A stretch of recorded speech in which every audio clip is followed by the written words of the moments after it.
PCC chief Deepak Baij Kurud प्रवास पर मुख्यमंत्री विष्णुदेव साय पर कड़ा प्रहार। नक्सलवाद की आड़ पर फर्जी सिलेंडर कराए हैं, उसे पर निष्पक्ष जांच करने की बात किया गया। वहीं बिजली बिल में विष्णुदेव सरकार द्वारा लूट करने का आरोप लगाया। महतारी वंदन के नाम पर 1000 दो और 2 से 3000 बिजली बिल के नाम पर लो।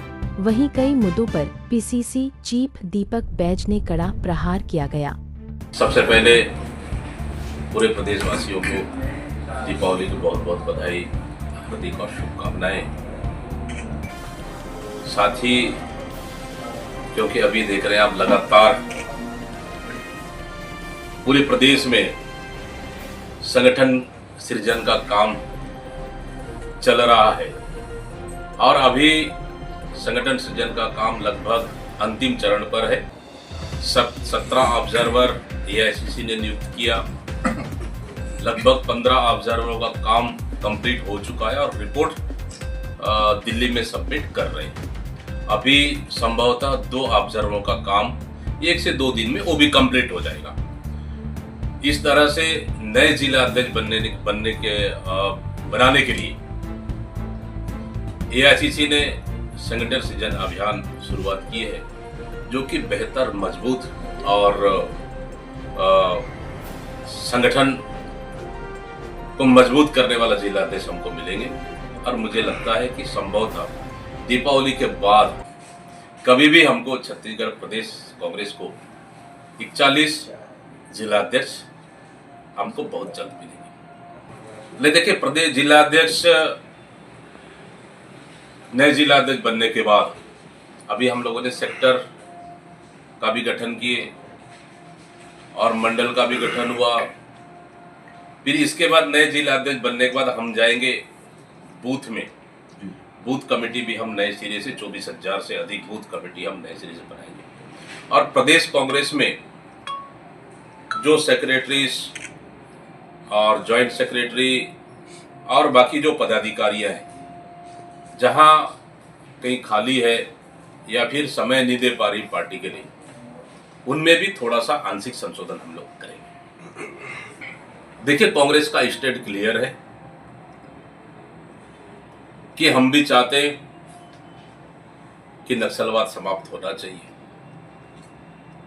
लेकिन नक्सलवाद समाप्ति की आड़ में किसी निर्दोष आदिवासियों का एनकाउंटर नहीं होना चाहिए। किसी निर्दोष आदिवासी को नक्सली बताकर फर्जी सरेंडर नहीं कराना चाहिए।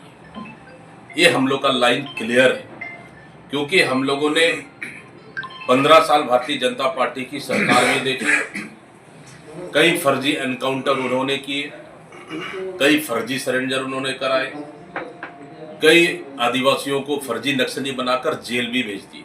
जो हमारी सरकार आने के बाद उन आदिवासियों को जेल से रिहा करने के बाद उन रिहा करने का काम हमारी सरकार ने किया। तो यह बस्तर में भारतीय जनता पार्टी की सरकार में हो चुकी है। इसलिए हम सरकार को बार बार सचेत कर रहे हैं, क्योंकि इस सरकार में भी लगभग 4 से 5 एनकाउंटर, फेक एनकाउंटर हुआ है। सरकार उसको जांच तक कराने की तैयार नहीं है, जबकि ग्रामीण खुलेआम आरोप लगाए हैं। इसलिए हम इस चीज को सचेत कर रहे हैं कि हम भी, बस्तर की जनता भी शांति चाहती है, लेकिन किसी निर्दोष आदिवासी को मारकर नहीं, किसी निर्दोष आदिवासी की हत्या नहीं होना चाहिए, किसी निर्दोष आदिवासी को कोरम पूर्ति करने के लिए नक्सली बताकर सरेंडर नहीं होना चाहिए। एक्चुअल अगर मूल नक्सली है, सरेंडर कर रहे हैं, तो उनका स्वागत है, कभी भी नहीं। जो हम लोगों ने अभी भी कहा कि अभी लगभग 200 नक्सली सरेंडर किए। अगर उसमें से ओरिजिनल नक्सली हैं तो हमारे लिए अच्छा है, लेकिन ऐसा तो नहीं कि सिर्फ कोरम पूर्ति के लिए गांव से किसी भी आदिवासी युवा को उठाकर नक्सली बता दो, सरेंडर करवा दो। इसलिए हमने कहा कि पूरे लोगों का प्रोफाइल आप सार्वजनिक करिए। आप उनका नाम, कौन सा रैंक में वो काम किए, वो कौन से इनाम में थे, वो तो आप घोषणा कर दिए, लेकिन उनका मूल एड्रेस, वो कब नक्सली संगठन में काम किए, कब से, कितना साल से, कौन सा थाने में FIR है, किस धारा के तहत कौन सा घटना किया है और कौन सा हथियार लेके आया है। सरकार तो बोलती है कि 2000 नक्सली सरेंडर हुए, क्या 2000 हथियार लेके आए क्या? हमारा सवाल है। मतलब कुल मिलाकर अब दोनों सरकार, महाराष्ट्र और छत्तीसगढ़ सरकार में सरेंडर पॉलिटिक्स चल रहा है और सरेंडर के लिए कंपटीशन चल रहा है। सर बिजली बिल बढ़ोतरी, बिल तो पूरी छत्तीसगढ़ में तबाही मचाई है। जब से ये सरकार बनी है, इस 2 साल भी पूरी कंप्लीट नहीं हुई है, अगला दिसंबर में कंप्लीट होगा। इस 2 साल के अंदर 4 बार बिजली का दर इस सरकार ने बढ़ाया है। और एक तरफ उस घर में 1000 महतारी वंदन के नाम से दे दो और दूसरी तरफ उसी घर से 3000 रुपए बिजली बिल के नाम से वापस ले लो। यही तो चल रहा है। 1000 ले लो, 3000 बिजली बिल के नाम से वापस ले लो। मतलब कोयला हमारा, पानी हमारा, सब संसाधन हमारा, सब चीज हमारा, हम दूसरे राज्यों को बिजली बेच रहे हैं, उसके बाद हमको बिजली बिल महंगा क्यों?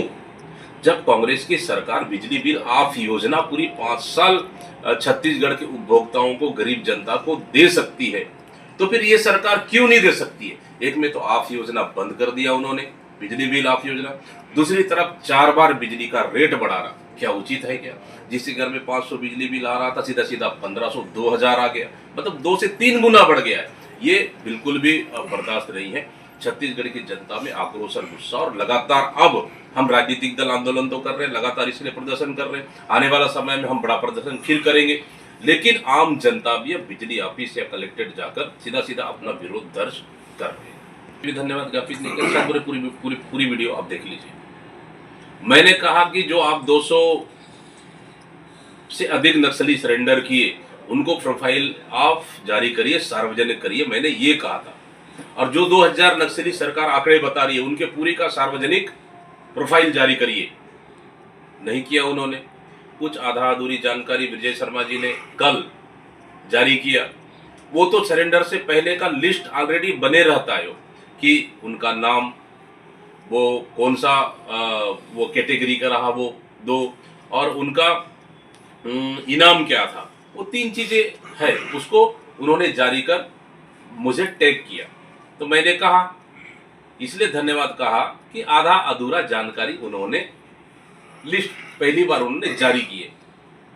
वो भी तो ऑलरेडी पेपरों में आता है, जिस जिले में हुआ बस्तर का ऑलरेडी पेपरों में देख लेंगे, ऑलरेडी छपा हुआ है, कोई नया चीज नहीं है। आधा अधूरी जानकारी उन्होंने दिया, इसलिए मैंने धन्यवाद कहा। और मैंने कहा कि इसका पूरी जानकारी डिटेल और दीजिए, ताकि हम भी तो पता कर सके गांव में जाकर।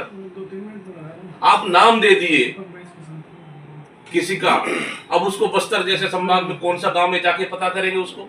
आप नाम दे दीजिए, ये फलाना व्यक्ति राम है या श्याम है या मंगलू है, ये फलाना गांव का व्यक्ति है, इतने सालों से मेंबर रहा। कम से कम ये तो पता लगा सके कि आपकी ये सरेंडर जो पॉलिसी चल रहा है कितनी पारदर्शी है। ये तो हम भी तो देखें, कहीं कोरम पूर्ति तो नहीं कर रहे। चलो नहीं हो गया, थोड़ा पॉलिटिकल सवाल में आ जाए। अब आप खुद देख रहे हैं। हाँ, सरकार बता दीजिए, आज 2 साल में इस सरकार ने क्या एक भी नया स्कूल खोला है? क्या नहीं खोला है। 10,463 स्कूल इसने बंद कर दिया है। अस्पतालों का हालत, आज हाट बाजार क्लिनिक बंद हो चुकी। मेहतारी एक्सप्रेस से शराब ढोने का काम चल रहा है, सीमेंट ढोने का काम चल रहा है। 108 बीच रास्ते में खड़े हो जा रही है। आज डिलीवरी केस खाट में लाद कर लाने को मजबूर हैं।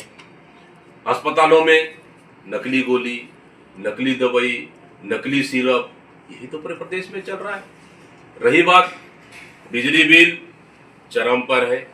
युवाओं के लिए 1 लाख लोग नौकरी देंगे, 5 साल में डिवाइड कर दोगे 1 लाख को, तो 1 साल में 20,000 लोग को नौकरी मिलना चाहिए। आज 2 साल पूरे होने जा रहा है, क्या 40,000 लोग को नौकरी मिला है? क्या किसानों को पिछले समय 21 कुंटल धान नहीं खरीद रहे, हम लोगों ने सोसाइटी गए, धान खरीदी केंद्र गए तो 20 साढ़े 20 कुंटल खरीदना फिर शुरू किए, जबकि 11-12 कुंटल खरीद रहे थे। और 3100 सरकार दे रही, जबकि केंद्र सरकार 117 रुपए प्लस नहीं, हाँ 117 रुपए प्लस 69 रुपए उन्होंने 2 बार बढ़ाया है, उसको इंक्लूड करके क्यों नहीं दे रहे वो आप 3286 रुपए। मतलब किसी भी मोर्चे पर गांव में तो कहीं सीसी रोड, कहीं बड़ा सड़कें बन नहीं रही। हम लोग तो आरटीआई में जानकारी मांगे अरुण साहब जी से, अभी तक कितनी सड़क बनाए, 1 से 1.5 किलोमीटर पूरे प्रदेश में अभी तक सड़क बनाए, कोई सड़क स्वीकृति नहीं हुई। उन्होंने कहा 717 सड़कें, उन्होंने कहा 717 सड़कें हम लोग स्वीकृति किए, वर्कआउट दे दो भाई, आज तक दिए नहीं है। जो सड़कें वर्तमान में बनी हुई है वो सड़कों को मेंटेनेंस नहीं हो पा रहा है, ये हालत है। अगर विष्णुदेव सरकार को ऑलरेडी हम देखें इस 2 साल के अंदर, मैं तो समझता हूँ ये सरकार रिमोट कंट्रोल सरकार है, 0/0 इनको मिलना चाहिए। एक और सवाल इसे केस बाबा से जुड़े सवाल। देखिए, अजय चंद्राकर जी भारतीय जनता पार्टी के सीनियर नेता है, वरिष्ठ नेता है, लगातार मेरे ख्याल से 3 बार मंत्री रहे, इस समय चुप गए। तो पहले उनको विष्णुदेव साय जी से पूछ लेना चाहिए विष्णुदेव साय तैयार है कि नहीं है। नंबर 1, अब बेचारे खुद मंत्री के लाइन में लगे हुए थे, मंत्री बन नहीं पा रहे तो मुख्यमंत्री कहां से बनेंगे, सबसे बड़ा सवाल। ठीक, अब खुद बैठ के घर में बैठ के अपना सिर पीट रहे हैं, अब लालच दे रहे हैं टीएस बाबा को, तो संभव हो सकता है क्या? एक अच्छी लाइन नहीं आई है कि जो व्यक्ति खुद मंत्री के लाइन में है, मंत्री नहीं बन पाए, अब दूसरे को मुख्यमंत्री बना रहे हैं, तो फिर यही भारतीय जनता पार्टी का प्रोपोगेंडा है। बिल्कुल, इस समय जिला अध्यक्ष वैसी पावरफुल पोस्ट है, और जिला अध्यक्ष को इस समय चाहते हैं कि हमारे नेता राहुल गांधी जी, खड़गे जी उनको और ताकत दे, मजबूत ताकत दे, जब आने वाला समय में टिकट वितरण हो और पारदर्शी रूप से हो, मजबूती रूप से हो, आवश्यकता पड़े तो उनको सीईसी में बैठाने की भी तैयारियां अभी चल रही है, ताकि जिला अध्यक्ष भी टिकट वितरण में रायशुमारी हाईकमान ले सके। शक्तियां तो एआईसीसी के, वो तो पार्टी के अंदर की बात है, कभी शक्तियां उनका शक्तियां कभी हाईकमान ही तय करते हैं। अब तो पूरी तरह से जिला अध्यक्ष नियुक्त होने के बाद ही मुझे लगता है कि 2-4-6 महीने के बाद मुझे लगता है पूरे देश में ऑल ओवर कंप्लीट संगठन सृजन काम चलेगा, नए सिरे जिला अध्यक्ष बनेंगे, उसके बाद फिर उनका जो शक्तियों पे वो एआईसी से निर्देशित करेगा। सर क्या है, देखिए, स्वामी आत्मानंद स्कूल हमारी सरकार की ड्रीम प्रोजेक्ट थी, ये सच्चाई है कांग्रेस सरकार की।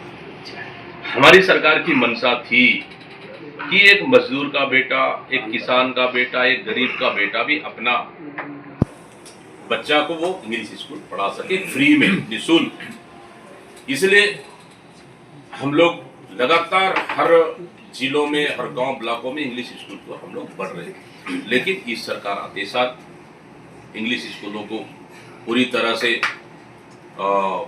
नेगलेक्ट कर दिया, बंद होने के कगार पर है। ना उनको तनख्वाह नहीं, ना बिल्डिंग का मेंटेनेंस नहीं, ना चाक डस्टर तक नहीं है। तो इस तरह से आज उनके फीस भी लिया जा रहा है।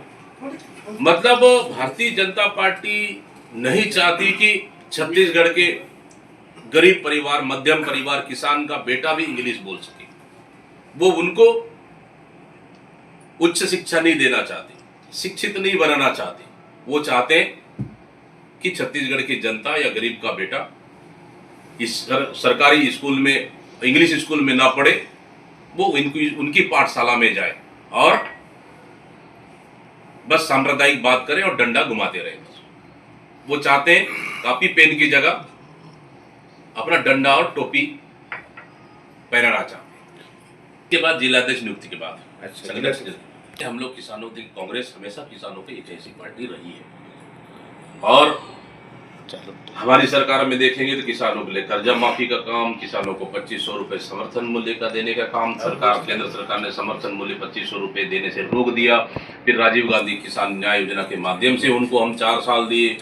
तो इस तरह से हम लोग किसानों को हमेशा मदद किए, लेकिन ये सरकार नहीं चाहती कि किसानों का 21 कुंटल धान खरीदे, नहीं चाहती 3100 रुपए दे, इसलिए इन्होंने कम किसान धान पैदावार कम करे, इसलिए इन्होंने डीएपी नहीं दिया, यूरिया नहीं दिया। और रही बात 1 नवंबर से धान खरीदी होना चाहिए, लेकिन सरकार 15 दिन 15 नवंबर से खरीदी कर रही है, मतलब 15 दिन का शॉर्टेज की है। कहीं ना कहीं सरकार का नियत किसानों के प्रति बिल्कुल भी ठीक नहीं है, इसलिए किसान संगठन लगातार आंदोलन कर रहे हैं और भारतीय जनता पार्टी के आरएसएस विंग के किसान संगठन भी सरकार के खिलाफ आंदोलन किया है। मतलब समझ जाइए कि सरकार में ठीक ठाक नहीं है।